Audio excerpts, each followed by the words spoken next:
ఒప్పుకుంటేది date కూడా mention చేసి ఈరోజు కట్టాలి 15 డేట్ కడదామంటే పైసలు కానీ ఇల్లు కూడా డబ్బులు అడగలు ఇస్తారని అంటున్నారు. అడిగితే అడగదే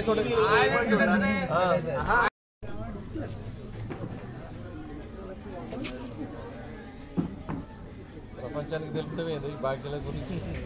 ఇంకొకటి మోసం చేద్దాం ఒకళ్ళు. నేను అదే అన్న వీళ్ళు బాగా చెప్తాను వీళ్ళని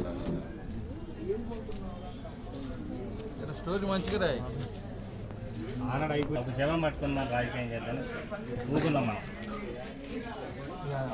అవన్నీ పేపర్ మీ దగ్గర ఉండండి. ఫోటో కొట్టుకోవద్దు. అది అంత వేరే ఉన్నాయి మార్పులు ఏమైనా ఉంటే రికవర్ చేద్దాం.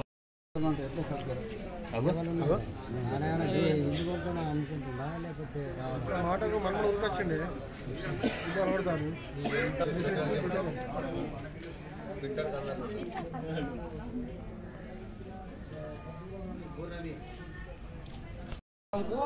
మేము ఒప్పుకుంటున్నాము.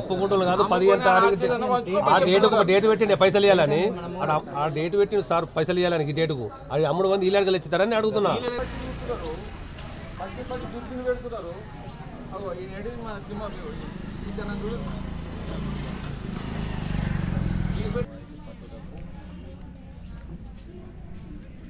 ఇంకోసారి మెసేజ్ పోతే ఇయ్యరు, బాకీలు ఇయ్యరు, బాకీలు ఇయ్యద్దు.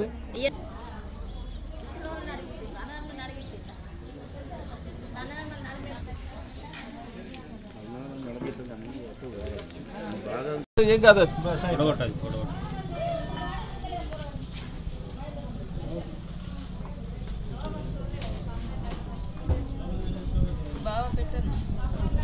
ఏదన్నా ఇంకా ఆస్తులు ఉంటాయి, ఏదైనా ఆస్తులు ఉంటే ఒక్కొక్క వ్యక్తి దగ్గర 1,00,000, 2 లక్షలు, 8 లక్షలు, 10 లక్షలు తీసుకున్నాడు, 11 లక్షలు తీసుకున్నాడు. ఎందుకు తీసుకున్నా అంటే చిట్టీలు అనుకుంటా తీసుకున్నాడు, ఫైనాన్స్ అనుకుంటా తీసుకున్నాడు. వాళ్ళ అమ్మాయి చనిపోయినప్పుడు ఇస్తానన్నాడు, వాళ్ళ అమ్మాయి చనిపోయినప్పుడు వచ్చిండు ఇస్తానన్నాడు. హైదరాబాద్ వెళ్ళిపోయాడు, అక్కడ అపార్ట్మెంట్ కొన్నాడు. ఇక్కడ కూడా మెట్పల్లి కూడా ల్యాండ్స్ ఉన్నాయి. అలా మళ్ళీ మన ఇవాళ రీసెంట్లీ 15వ తారీఖు 12/2023 ఫాదర్ చనిపోయాడు.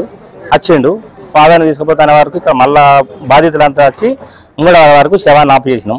అది డిఎస్పీ గారికి కలిసిండు. డిఎస్పీ గారు ఏం చేసిందంటే సిఐ గారు ఎస్ఐ గారిని తోలేసింది ఇక్కడికి.